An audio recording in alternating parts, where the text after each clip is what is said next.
오늘이 2018년 성령 강림주일입니다. 성령 강림주일은 교회의 생일과 같은 날입니다. 성령께서 강림하심으로 교회가 태동되어졌습니다. 그러므로 성령 강림절을 맞는 우리 안디옥 성도들은 무엇보다 성령님의 능력으로 입히움 받기를 사모합시다. 우리가 성령님의 능력으로 입혀받는 첫 번째 체험을 성령 세례라고 말하고, 이와 같이 성령이 내 안에 능력으로 입혀주신 것을 유지해 나가는 것을 성령 충만으로 말합니다. 그러므로 통틀어서 우리가 성령 충만 받읍시다, 이렇게 말하는 것입니다. 오늘 우리가 읽은 본문 말씀 속에 바울이 에베소 교회 성도들에게 여러 가지 성도로서의 삶에 대한 교훈을 주면서 가장 핵심이 18절에 있는 말씀입니다. 따라합니다. 술 취하지 말라. 이는 방탕한 것이니 오직 성령으로 충만함을 받으라. 여러분, 이 시대가 취하는 시대입니다. 그래서 사람들이 도가 넘치는 일을 많이 합니다. 자기가 좋아하는 것에 취하고 향락에 취하고 돈에 취하고, 그러나 성경은 말합니다. 그런 것에 취하지 말고 성령 충만을 받으라.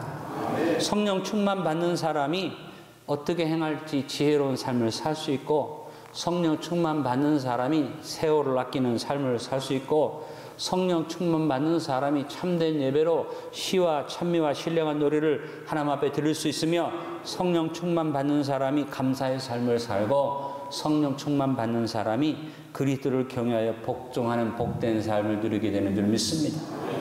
예수님의 부활을 직접적으로 목격하고 체험했는데도 예수님의 제자들이 여전히 오해 속에 있고 예수님의 뜻을 알지 못하고 분별하지 못했는데도 예수님은 답답해하지 않으시고 오직 한마디만 하셨습니다. 사도행전 1장 8절의 말씀입니다. 오직 성령이 너희에게 임하시면 너희가 권능을 받는다. 그것으로 해결된다. 너희들이 오해하고 너희들이 내 뜻을 이해하지 못해도 성령 충만 받아서 권능 받으면 내 뜻을 이해할 뿐 아니라 예루살렘과 온 유대와 사마리아와 땅끝까지 이르러서 너희가 이해하지 못했던 것을 오히려 증거하는 증인이 되리라. 그러므로 우리가 성령 충만 받기를 당연히 사모해야 할 것입니다. 예수님이 승천하실 때 고린도전서 15장 6절에 바울의 기록에 보니까 약 500명의 성도가 모였다 그랬습니다. 그런데도 예수님께서 아버지의 약속한 성령을 기다리라 명령하시고 승천하셨는데 500명 가운데 그 명령에 순종해서 모여서 기도했던 숫자는 120명. 사도행전 1장 14절에 숫자가 나오죠. 여자들과 예수의 어머니 마리아와 예수의 아우들과 더불어 마음을 같이하여 오로지 기도에 힘쓰더라. 모인 무리의 수가 약 120명이나 되더라. 여기에 어떤 기도를 합니까? 따라합니다. 마음을 같이하여 오로지 기도에 힘쓰니라. 한번 따라합니다. 전심, 일심, 합심. 기도는 이렇게 마음을 같이서 기도할 때 하나님이 역사할 수 있습니다. 그래서 이렇게 기도하는 가운데 하루도 아니고 이틀도 열흘을 먹는 것도 금지하고 금식하며 기도했는데 예수님이 부활하신 지 50일째 되는 날, 승천하신 지 열흘째 되는 날에 마가의 다락방에 모여 기도하고 힘쓰던 120명의 성도들에게 성령께서 능력으로 임해 주셨습니다. 성령께서 이미 구약시대부터 역사해 오셨지만 성령의 능력으로 우리 가운데 임하시기까지는 성령께서 특별한 사람에게 특별한 때에 그때그때 임하시는 역사를 했지만 오순절날 성령 강림이 이루어지면서 어떤 일이 벌어집니까? 이제는 성령님이 예수님을 대신해서 우리 가운데 항상 운행하시는 그런 시대가 열리게 된 것입니다. 그러므로 여러분이 성령의 역사는 오순절날 이후에만 있었다고 착각하면 안 되고 성령의 역사는 항상 계속되어져 오는데 특별한 사람한테 특별한 시기에 특별한 목적으로 임하였던 성령, 이제는 누구든지 원하기만 하면 성령의 능력을 힘입을 수 있도록 성령의 능력으로 강림하신 사건이 오순절의 사건이고 그로 인해서 교회가 시작되어졌습니다. 사도행전 2장 1절의 사도의 말씀을 우리가 보겠습니다. 오순절날 이미 이름에 그들이 다 같이 한 곳에 모였더니 호련히 하늘로부터 급하고 강한 바람 같은 소리가 있어 그들이 앉은 온 집에 가득하며 마치 불의 혀처럼 갈라지는 것들이 그들에게 보여 각 사람이 하나씩 임하여 있더니 그들이 다 성령의 충만함을 받고 성령이 말하게 하심을 따라 다른 언어들로 말하기를 시작하니라. 성령의 강림이 이루어지면서 성령께서 능력을 우리에게 나타내시면서 제일 먼저 주신 은사가 방언의 은사였습니다. 그러므로 우리 하나님의 성에는 방언의 은사를 소중하게 알고 성령설의 외적 표적을 방언으로 주장하고 기도하고 나아갑니다. 물론 방언을 꼭 해야만 성령설에 받았다고 말할 수는 없죠. 그러나 우리가 대표적으로 그런 표적을 놓고 얘기하기 때문에 여러분, 우리 안디옥 교회 성도들은 따지지 말고 성령설의 외적인 표적은 방언이기에 방언의 은사를 사모하시고 그 은사를 받아서 뜨겁게 기도하고 기도함으로써 능력을 받는 성도들이 되시길 간절히 축원합니다. 그러므로 오늘도 성령 충만 받읍시다. 그러면 어떻게 하는 것이 성령 충만을 받는 일입니까? 첫째로 우리는 무엇보다 성령님이 하나님이심을 분명하게 알고 믿어야 하겠습니다. 우리가 성령 받다, 성령 충만 받다 말하는데 사실은 언어 자체가 좀 어폐가 있는 것입니다. 성령은 성령님, 하나님 동일한 성령님으로 불러야지 되지만 우리가 표현할 때 성부, 성자, 성령 안에 이미 하나님의 존칭이 포함되어 있기 때문에 성령, 성령 말합니다만 가능하면 여러분 성령은 하나님이십니다. 성령님으로 부르시길 바랍니다. 성령님을 어떤 사람은 영향력이나 힘으로 그냥 성령의 하나님 어떤 영적인 존재로만 인정하는데 아니다. 꼭 기억하십시오. 성령님은 하나님이십니다. 우리 하나님은 오직 한 번 유일하신 하나님이죠. 우리가 지난 주간에 계속해서 쉐마를 말씀드렸는데 쉐마의 내용이 뭡니까? 우리 하나님 여호와는 오직 한 분이신 하나님이시니 이것을 이스라엘 백성들이 그냥 미간에 표로 삼고 손목에 메고 문설주와 인방에 붙이고 옷수레를 달으라고 명령하셔서 자녀들에게 그걸 가르치는 다른 것 아닙니다. 우리 하나님, 우리 여호와는 오직 한 분 하나님이시다. 그래서 한 분 하나님인 것이 분명하고 그걸 믿고 그것을 우리가 확인해야 하는데 그 한 분 하나님이 삼위일체 하나님이다. 하나님은 천지 창조부터 삼위일체로 일하셨은 것을 우리가 볼 수 있습니다. 창세기 1장 1절 2절에 보니까 태초에 하나님이 천지를 창조하시니라. 하나님이 천지 창조를 계획하고 진행하셨는데 땅이 혼돈하고 홍하며 흑암이 깊음이 있고 하나님의 영은 수면 위에 운행하시니라. 하나님의 영이 수면 위에 운행하시면서 이 창조하기 전의 세계를 지배하고 있었습니다.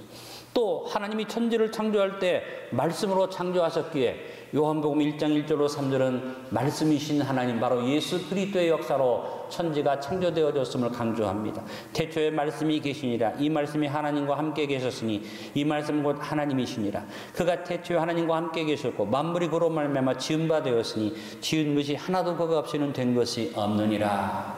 자, 보니까 태초에 하나님이 천지를 창조하시는 주관을 하고 계시는 가운데 흑암 위에 하나님의 영이 운행하고 계셨고 그 가운데 말씀으로 창조되어져서 성부 하나님과 성자 하나님과 성령 하나님이 함께 천지 창조를 이루신 것을 우리가 볼 수가 있습니다. 그리고 창세기 1장 26절에 보니 하나님께서 사람을 지으려고 하실 때 우리라는 표현을 쓰셨습니다. 하나님이 이르시되 우리의 형상을 따라 우리의 모양대로 우리가 사람을 만들고 내가라고 말하지 않고 우리라고 하는 것은 하나님이 삼위일체이심을 증거합니다. 성경 곳곳에 성부, 성자, 성령 하나님이 한 분이신 것을 증거하고 선포하고 있습니다. 삼위일체는 이해할 수 없는 신비입니다.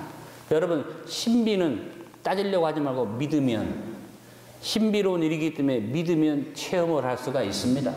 엉뚱한 이야기는 믿어도 아무 체험도 할 수 없고 일어나지 않습니다. 그러나 신비는 믿으면 됩니다. 왜 신비입니까?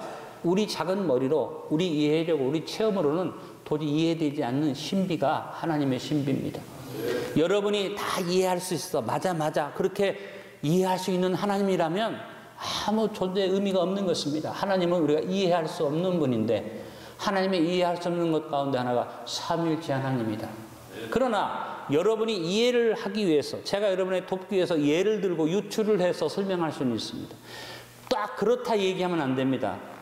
비교해 본다면 우리의 사물 가운데 삼위일체 하나님을 이렇게 이해할 수가 있다라고 설명할 수 있지만 전제 조건이 있습니다. 따라합니다. 삼위일체 하나님은 신비이므로 우리가 설명할 수 없고 이해할 수 없다. 믿으면 된다. 그러므로 우리가 살고 있는 이 시대를 주관하는 분은 성령 하나님이신데 성령 하나님이 어떻게 일하시는가 다 알 수는 없지만 크게 네 가지로 여러분 생각하시면 됩니다. 먼저 성령께서 하시는 사역의 첫 번째는 우리를 책망하심으로 회개에 이르게 인도하시는 것입니다. 하나님은 거룩하신 분이기 때문에 죄와 상관이 없고 죄와 하나님은 관계하지 않으십니다.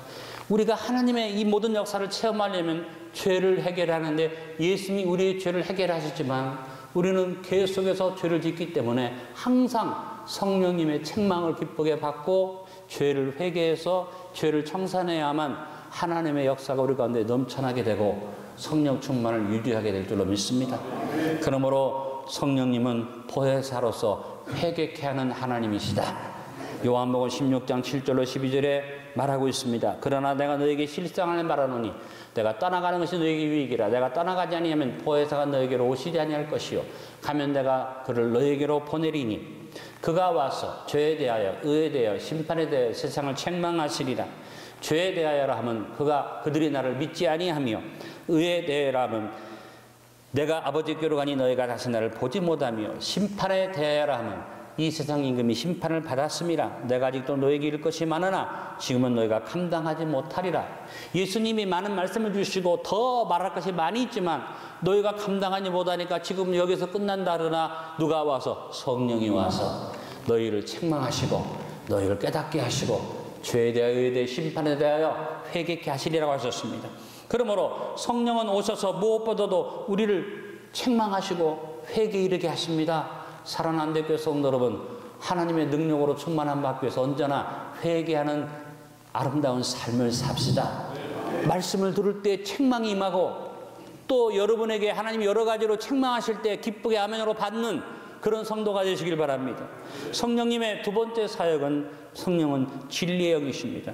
하나님의 모든 역사는 말씀으로 이루어지는데 여러분 이 말씀 자체가 성령의 감동으로 하나님의 감동으로 기록되어진 것입니다. 베드로후서 1장 21절에 예언은 언제든지 사람의 뜻으로 낸 것이 아니 오직 성령의 감동하심을 받은 사람들이 하나님께 받아 말하는 것입니다. 하나님의 말씀, 예언의 말씀 이것이 기록되기 전에 주어진 예언의 말씀들은 누가 말했습니까? 하나님의 성령의 감동을 받은 사람이 얘기한 것이고 그것이 기록되어져 있는 성경입니다. 디모데후서 3장 16절로 17절에 말합니다. 모든 성경은 하나님의 감동으로 된 것으로 교훈과 책망과 바르게 함과 어로 교육하기에 유익하니 이는 하나님의 사람으로 온전하게 하며 모든 선한 일을 행할 능력을 갖추게 하려 함이라. 여러분 성경은 성령의 하나님의 감동으로 되어졌다 그랬습니다. 그래서 성령의 별명이 진리의 영이십니다. 요한복음 14장 7절에 진리의 영이라고 했습니다. 요한복음 14장 26절은 이렇게 말합니다. 보혜사 곧 아버지께 내 이름으로 보내실 성령 그가 너에게 모든 것을 가르치고 내가 너에게 말한 모든 것을 생각나게 하시리라. 여러분 진리의 영, 말씀의 영이신 성령이 오셔서 어떤 역할을 하신다고 따라합니다. 진리를 가르치고 생각나게 하리라. 진리 가운데로 인도하리라. 요한복음 16장 13절로 14절은 말합니다. 그러나 진리의 성령이 오시면 그가 너희를 모든 진리 가운데로 인도하시리니 그가 스스로 말하지 않고 오직 들은 것을 말하며 장래를 너희에게 알리시리라. 그가 내 영광을 나타내리니 내 것을 가지고 너희에게 알리시겠음이라. 구약시대에는 진리의 성령이 특별한 사람한테 그때그때 말씀을 전해주셨습니다. 그러나 신약시대에는 하나님의 성령께서 우리에게 이 말씀을 다 완성시켜서 기록하게 하시고 그 일에 성령이 감동하셨기 때문에 이제는 신약시대는 다시 새로운 예언의 말씀을 주시는 거 아니라 주어진 말씀을 따라서 성령께서 조명을 해 주십니다. 그러므로 이 시대에 새로운 계시는 없습니다. 어떤 사람이 내가 계시 받았다, 내가 예언한다 해서 그 사람이 얘기한 것이 기준이 될 수는 없습니다. 내가 복음이다, 진기 복음이다 하면 큰일 납니다. 66권 이외에 더 이상은 계시가 없죠. 이제는 이 계시된 말씀을 가지고 성령께서 조명해 주시는 시대입니다. 성령께서 우리를 진리 가운데 인도하시고 가르치시고 주님의 말씀을 생각나게 하시니 여러분 성령님의 사역 중에 진리의 영의 사역을 기억하시고 언제나 진리의 영을 따라서 말씀 충만하여 주 앞에 서게 되시길 바랍니다. 성령님의 세 번째 사역은 하나님의 백성으로 우리를 인치시고 우리 안에 내주하셔서 우리의 보증 되시는 것입니다. 내가 하나님을 믿지만 우리 심령이 연약해서 늘 흔들립니다. 어려운 일이 오면 의심이 옵니다. 내가 원하는 대로 안 되면 불평이 생깁니다. 그럴 때마다 성령님이 내 안에 내주한 사람은 성령님이 그것을 지켜주시고 도장 찍은 것처럼 인을 꽉 찍으시고 두려워하지 말라. 내가 너와 함께한다. 성령님이 증언해 주시고 놀라운 일은 성령이 내 안에 있는 사람은 어떤 일이 있어도 하나님을 향해서 아바 아버지라고 고백하는 역사를 주시는 줄 믿습니다. 고린도서 1장 21절 22절에 말했습니다. 우리를 너희와 함께 그리스도 안에서 굳건하게 하시고 우리에게 기름을 부으신 이는 하나님이시니 그가 또한 우리에게 인치시고 보증으로 우리 마음에 성령을 주셨느니라. 오늘 성령님이 여러분 안에 계심을 믿으십니까? 에베소서 1장 13절로 14절에 그 안에서 너희도 진리의 말씀 곧 너희의 복음의 구원의 복음을 듣고 그 안에 또한 믿어 약속의 성령으로 인치심을 받았으니 이는 우리 기업의 보증이 되사 그 얻으심을 속량하시고 그 영광을 찬송하게 하려 하심이라. 마귀가 와서 내 것이라고 여러분을 점령하러 흔들다가 여러분 안에 성령의 도장이 탁 찍힌 것을 보고 7개로 도망갈 줄로 믿습니다. 로마서 8장 14절로 17절은 말합니다. 무릇 하나님의 영으로 인도함을 받는 사람은 곧 하나님의 아들이라. 너희는 다시 무서워하는 종영을 받지 아니하고 양자양을 막았으며 우리가 아빠 아버지라고 부르짖느니라. 성령이 친히 우리의 영과 더불어 우리가 하나님의 자녀인 것을 증언하시니 자녀이면 또한 상속자고 하나님의 상속자요 그리스도와 함께한 상속자니 우리가 그와 함께 영광을 받게 하여 고난도 함께 받아야 할 것이니라. 한번 따라합니다. 아빠 아버지. 여러분 자녀가 어떤 이론이 아닙니다. 그냥 여러분을 향해서 자기도 모르게 아버지, 엄마, 아빠 부르는 것처럼 성령이 내 안에 계신 사람은 하나님을 향해서 나도 모르게 아빠, 아버지가 고백되어지는 역사가 있습니다. 여러분 이것이 바로 성령의 역사인데 구약에도 하나님을 향해서 아버지라고 부를 수 있게 하셨지만 그때그때마다 성령께서 역사하신 것이지만 신약시대는 누구든지 예수 그리스도를 영접하기만 하면 성령께서 언제나 24시간 우리 안에 함께 내주하심을 믿으시기 바랍니다. 마귀가 수시로 우는 사자가처럼 우리의 덤벼도 내 안에 성령의 영으로 인치심 받고 보증받은 사람은 흔들리지 않습니다. 사탄의 권세가 역사하지 못할 줄로 믿습니다. 갈라디아서 4장 6절로 7절도 말합니다. 너희가 아들이므로 하나님이 그 아들의 영을 우리 마음 가운데 보내서 아빠 아버지라 부르게 하셨나니라. 그러므로 내가 이후로는 종이 아니요 아들이니 아들이면 하나님의 유업을 받을 자니라. 여러분 언제나 성령이 우리 가운데 오셔서 뭘 역사하십니까? 내가 하나님의 아들이심을 인치시고 보증하시는 역사를 이루십니다. 또 하나 성령의 네 번째 일하심은 우리 가운데 능력으로 임재하셔서 우리를 증인되게 하시는 것입니다. 우리가 성령의 능력을 힘입어야 승리하는 성도의 삶을 살 수 있습니다. 구약시대는 하나님이 특별하게 택한 선지자나 또 예언자에게 능력으로 임하셔서 말씀을 선포하게 했지만 신약시대는 누구든지 이제 예수 그리스도의 구원의 은혜를 체험한 사람은 능력을 받아서 복음을 전하고 예수님을 자랑하시도록 성령의 능력으로 함께 하심을 믿으시기 바랍니다. 우리가 성령의 능력을 힘입으면 어떤 일이 벌어집니까? 성령의 은사가 주어집니다. 우리에게 주어진 능력을 활용할 수 있어 성령이 나를 통해서 나타나시는 것을 은사라고 말하죠. 고린도전서 12장 4절로 11절을 읽어보시면 은사에 대해서 말씀하고 있습니다. 또한 우리가 성령의 능력을 충만히 받고 나아가면 열매를 맺게 됩니다. 아무리 능력이 나타나고 성령의 역사가 보여지는 것 같아도 열매가 없는 사람은 성령 충만한 사람이 아닙니다. 여러분 삶 속에 열매가 풍성하길 바랍니다. 갈라디아서 5장 16절로 24절에 열매 맺는 성도의 열매를 말하고 있습니다. 그러므로 우리는 성령의 능력을 힘입고 열매 맺는 삶을 살아서 복음을 전파해야만 합니다. 이제까지 여러분과 함께 성령님의 사역을 크게 넷으로 생각해 봤습니다. 우리의 가운데 오셔서 우리를 책망하시는 성령, 우리를 진리 가운데 인도하시는 진리의 성령, 우리 안에 들어오셔서 내주하시고 인치시고 보증하시는 성령, 그리고 우리에게 능력 부어주셔서 성령의 은사를 통해서 말씀을 전하게 하시고 열매를 맺게 하시는 성령의 역사를 여러분이 꼭 기억하시길 바랍니다. 성령님이 어떤 분, 하나님, 어떤 일을 하시는 하나님, 우리를 회개시키고 진리 가운데 인도하시고 인치시고 보증 주시고 우리에게 능력 부어주시는 하나님, 그것이 성령 하나님이신 줄로 압니다. 셋째로 성령의 모든 역할을 조차 교제가 풍성해야만 성령 충만을 누립니다. 여러분, 우리가 성령 하나님의 모든 역할을 다 누리는 것이 성령 충만함인데 그것은 어떻게 이루어집니까? 교제가 풍성하면 이루어질 수 있습니다. 그런데 여전히 선민의식, 그 다음에 자기들의 생각, 메시아가 온다는 생각, 자기 아집, 전통, 고집, 유대인의 생각이 꽉 덮여 있는데 성령께서 능력으로 임하시니까 권능이 임하니까 다이나마이트 터지는 것처럼 이 모든 일이 팡 터지니까 안에서부터 솟아나는 생수의 강이 흘러넘쳐서 그들이 튀어나가 복음을 증거한 줄로 믿습니다. 여러분 성령 충만은 이와 같은 역사인 것을 믿으시길 바랍니다. 충분한 성령의 진액이 없는 사람은 성령 충만 받아서 은사 받고 막 놀라운 일을 벌이는데 그 다음에 이상한 짓을 합니다. 왜? 이 안에서 진액이 없는 사람이기 때문에. 그래서 자칫 잘못하면 성령 충만 받았다는 사람이 이상한 소리하고 이상한 짓하고 애언한다 그러고 잘못되는 이유가 거기에 있습니다. 진정한 성령 충만은 그 안에 솟아나는 역사가 함께하는 것입니다. 나는 우리 안드교의 모든 성도들이 이번 성령 강림주일에 이 은혜를 체험하기를 바랍니다. 늘 성령이 우리 가운데 능력으로 입혀주셔서 내 안에서부터 솟아나는 역사가 있기를 간절히 바랍니다. 플레레가 이 마음으로 플레테 역사가 내 안에 넘쳐나게 하자. 그래서 우리가 말씀 묵상의 삶을 필요로 하는 것이고 또 충만한 능력으로 입힘을 받는 것을 사모하는 것이 됩니다. 잘 보세요.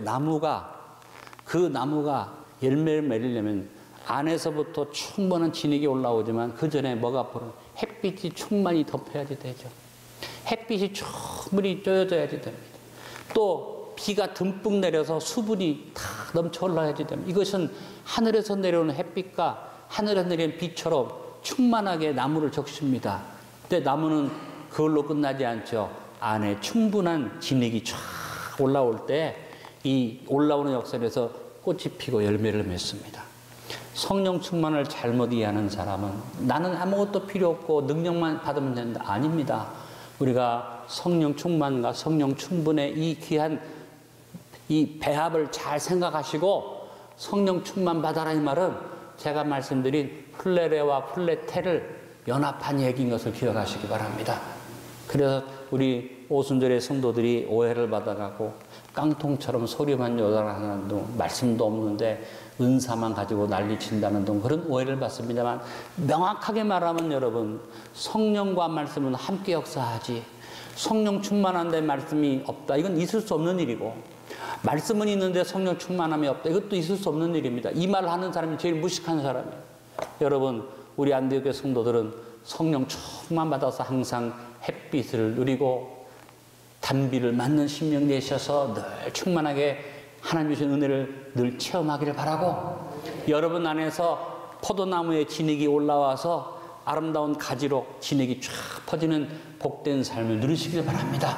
그래서 성령 충만 받읍시다 하는 얘기는 뭐냐면 성령의 능력으로 입힘을 받아서 성령의 충분함이 내 안에 넘쳐나게 합시다 하는 얘기인 것입니다.